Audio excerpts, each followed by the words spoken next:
नमस्कार दोस्तों, आज की इस एक्सप्लेनर में हम एक बेहद ही अद्भुत सफर पर निकलने वाले हैं। हम बात कर रहे हैं झारखंड के हिमरोम आदिवासी बाजार की। आज हम देखेंगे कि कैसे शहरी चकाचौंध और हमारे मॉडर्न सुपरमार्केट से बहुत दूर एक शुद्ध ऑर्गेनिक और पारंपरिक आदिवासी अर्थव्यवस्था आज भी अपने सबसे असली रूप में धड़क रही है। तो चलिए बिना किसी देरी के इस रोमांचक संस्कृति के बीच चलते हैं। अब जरा इस बात पे गौर कीजिए। चिरौंजी, वही चिरौंजी जो शहरों में 1500 से 2000 रुपए किलो तक बिकती है, वो यहाँ इस स्थानीय बाजार में महज 50 रुपए किलो मिल रही है। सुनकर झटका लगा ना, आखिर इतना बड़ा आर्थिक अंतर क्यों है? और इस बाजार में ऐसा क्या खास है जो इसे इतना अलग बनाता है? यही सब हम आज डिकोड करने वाले हैं। तो आज के इस एक्सप्लेनर का हमारा एजेंडा बिल्कुल सीधा सा है। सबसे पहले हम हेमरोम बाजार घूमेंगे, फिर वहां की ताज़ा जैविक उपज देखेंगे, उसके बाद चलेंगे वहां के हलचल भरे नॉनवेज हब में, फिर जानेंगे गीतमुनि दीदी की मशहूर देहाती मटन रेसिपी और आखिर में उस शानदार स्वाद का अनुभव करेंगे। तो चलिए सबसे पहले चलते हैं हेमरोम बाजार के अंदर। ये खूबसूरत और हरा भरा बाजार मुख्य रांची शहर से लगभग 75 किलोमीटर दूर तमाड़ से खूंटी जाने वाले रास्ते पर पड़ता है। अड़की मोड़ से थोड़ा ही आगे बढ़ते ही आपको ये पूरी तरह से केमिकल फ्री और स्थानीय समुदाय द्वारा चलाया जा रहा बाजार दिख जाएगा। इसकी देहाती छटा देखते ही बनती है। सच कहूं तो ये सिर्फ एक बाजार नहीं, बल्कि अपने आप में एक पूरा अनुभव है।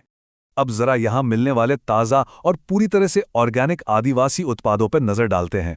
शहरों के बड़े बड़े स्टोर्स में जो कीमतें हम देखते हैं, उसके मुकाबले यहाँ के दाम सच में हैरान कर देने वाले हैं। मतलब बिना किसी केमिकल वाली ताज़ा लीची जो सीधे पेड़ों से तोड़कर लाई गई है, वो यहाँ सिर्फ 20 रुपए दर्जन मिल रही है। एकदम शुद्ध ऑर्गेनिक तरबूज केवल 10 रुपए में, कद्दूस सिर्फ 5 रुपए में और खुद से सुखाई गई नदी की मछलियां मात्र 20 रुपए में। ये बाजार इस बात का जीता जागता सबूत है कि शुद्धता और किफ़ायती दाम एक साथ कैसे मिल सकते हैं। और सबसे अच्छी बात, ये सब सीधे किसानों और आदिवासियों के खेतों से आता है। यहाँ घूमते हुए आपको कुछ बहुत ही दिलचस्प शब्द भी सुनने को मिलेंगे, जैसे चीका पाट और इंगेड़ा। ये कोई आम नाम नहीं है, बल्कि मुंडारी भाषा के शब्द हैं जो यहाँ मिलने वाले देसी और ऑर्गेनिक साग सब्जियों के लिए इस्तेमाल होते हैं। यह छोटी सी बात हमें दिखाती है कि हिमरोम बेजाल सिर्फ व्यापार की जगह नहीं है, बल्कि यह आदिवासी संस्कृति, उनकी भाषा और प्रकृति से उनके गहरे जुड़ाव का एक बहुत ही सुंदर प्रदर्शन है। ताज़ी सब्जियों के बाद अब हम रुख करते हैं बाजार के उस हिस्से की तरफ जहां सबसे ज्यादा रौनक और हलचल होती है, यानी यहाँ का नॉन-वेज हब। यहाँ बाजार का एक बहुत ही कमाल का विरोधाभास देखने को मिलता है। देखिए, एक तरफ पचौनी है जिसमें अलग अलग हिस्से मिलाकर दिए जाते हैं और इसकी डिमांड इतनी ज़्यादा है कि ये मेन मीट से पहले ही खत्म हो जाता है, वो भी सिर्फ 10 रुपए में। और दूसरी तरफ है प्रीमियम खस्सी, यानी एकदम शुद्ध देशी जंगली मटन। इसका भाव 700 रुपए प्रति किलो एकदम फिक्स है, कोई मोल भाव नहीं चलता यहाँ। ये साफ दिखाता है कि इस बाजार में हर किसी के लिए विकल्प मौजूद हैं और दोनों ही चीजों की अपनी एक जबरदस्त मांग है। और इसी हलचल के बीच हमारी मुलाकात होती है गीतमुनि दीदी और उनकी मशहूर पारंपरिक मटन रेसिपी से। 120 रुपए, जी हाँ, सिर्फ 120 रुपए लेकर गीतमुनि दीदी 1 किलो कच्चे मीट को एक ऐसी डिश में बदल देती हैं जिसका स्वाद आप भूल नहीं पाएंगे। 2022 से ये मेहनती दीदी लकड़ी के 4-4 चूल्हों की भयानक गर्मी के सामने खड़े होकर लगातार पसीना बहाते हुए अपने परिवार का गुजारा चला रही हैं।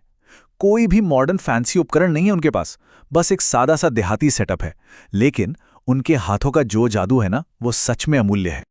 उनकी कुकिंग प्रोसेस देखने लायक होती है। शुरुआत होती है एकदम तेज आंच पर सरसों के तेल और प्याज को भूनने से। फिर उसमें पड़ता है दरदरा कुटा हुआ अदरक, लहसुन और ढेर सारी मिर्ची। इसके तुरंत बाद कच्चे मीट को नमक के साथ तेज आंच पर खर किया जाता है, मतलब बहुत ही कड़क तरीके से भूना जाता है। पहले तो लगता है कि सब कुछ बहुत तेजी से हो रहा है, लेकिन असली जादू उसके बाद शुरू होता है। पानी, मिक्स मसाले और हल्दी डालने के बाद ढक्कन लगाकर इसे तब तक बिल्कुल धीमी आंच पर पकाया जाता है जब तक कि सारा पानी सोख न लिया जाए। यही धीमा रोस्ट उस बेजोड़ स्वाद की असली चाबी है।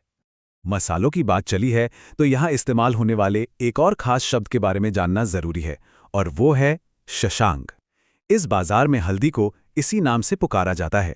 जब इसे उबलते हुए मटन में डाला जाता है तो ये पूरी डिश को एक बहुत ही गहरा, लाल और जीवंत रंग दे देता है।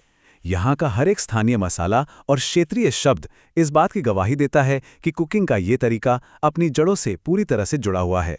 इतनी मेहनत और धीरज के बाद आखिरकार बारी आती है उस शानदार नतीजे की, यानी फाइनल टेस्टिंग की। अब यहाँ एक नंबर बहुत मायने रखता है, 17। ये उस देसी बकरे यानी खस्सी का वजन है, लगभग 17 से 18 किलो। इतने बड़े आकार और जंगली माहौल में पलने के कारण इस मीट की बनावट काफी सख्त होती है। मतलब इसे चबाने के लिए आपको सच में मजबूत दांतों की जरूरत पड़ेगी। ये कोई नरम बॉयलर चिकन नहीं है। लेकिन यकीन मानिए, जब आप इसे चबाते हैं तो जो स्वाद निकल कर आता है वो मेहनत वसूल कर देता है। इस डिश का स्वाद कई लेयर्स में सामने आता है। सबसे पहले तो वो सूंधापन, लकड़ी की आंच पर धीमे धीमे पकने की वजह से इसमें एक ऐसी गहरी स्मोकी महक बस जाती है जो किसी गैस स्टोव पर कभी आ ही नहीं सकती। फिर आपको महसूस होगी दरदरी कुटी हुई कच्ची मिर्चों की वो तेज झन्नाटेदार गर्माहट। और सबसे कमाल की चीज़ है इस मीट की स्पंजी बनावट। चूंकि इसे आखिर में एकदम सुखा दिया जाता है, मीट के टुकड़े उन सारे मसालों और रसों को अपने अंदर सोख लेते हैं, तो जैसे ही आप इसे खाते हैं वो सारा रसीला स्वाद एक ही झटके में बाहर आ जाता है। सच कहूं तो यह स्वाद का एक पूरा धमाका है। इस पूरे शानदार अनुभव के बाद हमारे सामने एक बहुत ही गहरा सवाल खड़ा होता है। क्या शहरों की इस भागदौड़, सुपरमार्केट्स की चकाचौंध और गैस स्टोव्स की आधुनिक सहूलियतों ने हमसे वो असली सौंधा स्वाद और कुकिंग का वो सामुदायिक जुड़ाव कहीं छीन तो नहीं लिया है? हिमरोम बाजार का ये सफर हमें रुककर सोचने पर मजबूर करता है कि शायद असली शुद्धता आज भी उन्हीं पुरानी और देहाती प्रक्रियाओं में महफूज है। उम्मीद है हमारे आज के इस एक्सप्लेनर ने आप सभी को अपनी भोजन परंपराओं की जड़ों को फिर से टटोलने के लिए जरूर प्रेरित किया होगा। इस सफर में हमारे साथ बने रहने के लिए बहुत बहुत धन्यवाद।